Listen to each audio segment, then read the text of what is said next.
अस्सलाम वालेकुम। पाकिस्तान का इस वक्त सियासी मंजरनामा जो है वो लोगों की रोज़ी रोटी के साथ जुड़ा हुआ है। जितनी मुश्किल है एक आम आदमी को ज़िंदगी गुजारने के हवाले से, उसी हवाले से वो अपने सियासी फ़ैसलों के ऊपर या वोट के ऊपर फ़ैसला करेगा।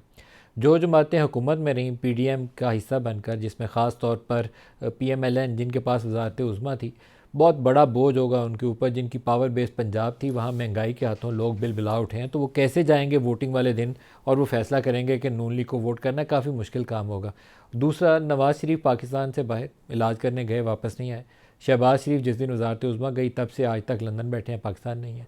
तो वो किसके पीछे जाएंगे? उनका लीडर कौन है जो बताएगा, अपनी वजाहत करेगा, अपना नुक्ता नज़र देगा? नवाज़ शरीफ के ऊपर पहले यह था कि 14 अगस्त को आएंगे, यहाँ सब कहते थे कि आज़ादी का झंडा लहराएंगे, वो नहीं आए क्योंकि जेल जाना पड़ना था। और बंदयाल साहब 16 तक, उनकी 16 सितंबर तक चीफ़ जस्टिस की उनकी हैसियत बरकरार है, तो 16 सितंबर से पहले भी वापसी का रिस्क नहीं थे ले सकते। तो ऐसी सूरत हाल में एक डिफेंसिव किस्म की स्ट्रेटजी अपनाई गई है और अब नवाज़ शरीफ की वापसी के लिए 21 अक्टूबर का ऐलान किया गया है। जब वो बंदयाल साहब भी जा चुके होंगे, फ़ायज़ ईसा अपने अहदे का हल्फ उठा चुके होंगे, मौसम भी अच्छा होगा। अगर 2-4 हफ़्ते जेल में दोबारा गुजारने पड़े ज़मानत होने से पहले पहले, तो उसके लिए मौसम साजगार होगा। 21 अक्टूबर पाकिस्तान वापसी है, जिसमें आएंगे वो और अपनी जमात की क़यादत जो है उसको संभालेंगे।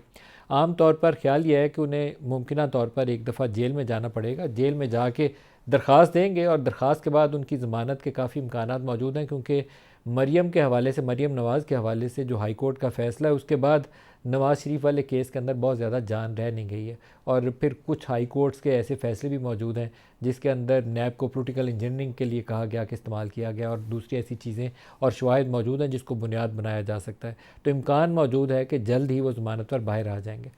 लाहौर कितना उनको वेलकम कर सकता है और क्या उनकी वापसी सियासत के लिए कोई ऐसा साजगार माहौल पीएमएलएन को फराहम कर सकेगी, ये एक बड़ा सवालिया निशान है। जब तक पाकिस्तान तहरीक इंसाफ हुकूमत में थी, 27 मार्च 2002 से 2022 से पहले पहले, तब तक बहुत कुछ फेवरेबल था पीएमएलएन के लिए पंजाब के अंदर।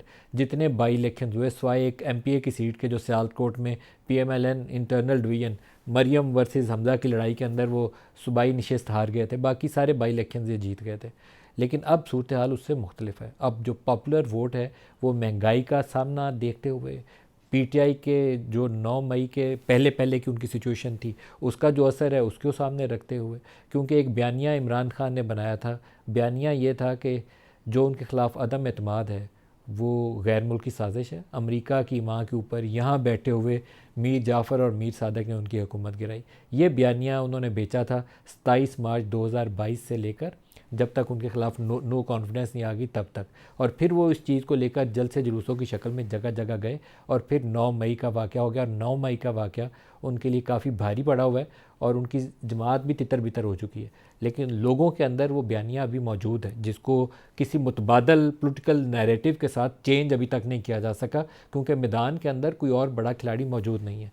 इस्टेब्लिशमेंट क्या कर सकती है इस मौके के ऊपर? इस्टेब्लिशमेंट 2-3 चीज़ें कर सकती है जिसकी बिना के ऊपर मुझे लगता है कि इलेक्शन फरवरी में, मुझे उससे पहले तो कम से कम नज़र नहीं आते, फरवरी तक अगर वो कुछ चीज़ों के कीमतों के अंदर इस्तेहकाम लाने में कामयाब हो जाते हैं, डॉलर का रेट कदरे संभाल लेते हैं, लोगों के लिए ये पेट्रोल डीज़ल बिल्स इनका बोझ संभाल लें, एक जगह के ऊपर कम से कम रुक जाए, अगर और कम नहीं कर सकते तो इसको बढ़ने से कम कर दें, तो ये एक 2-4 चीज़ें ऐसी हैं जो उनको थोड़ा सा एक ब्रीथिंग स्पेस प्रोवाइड करेंगी।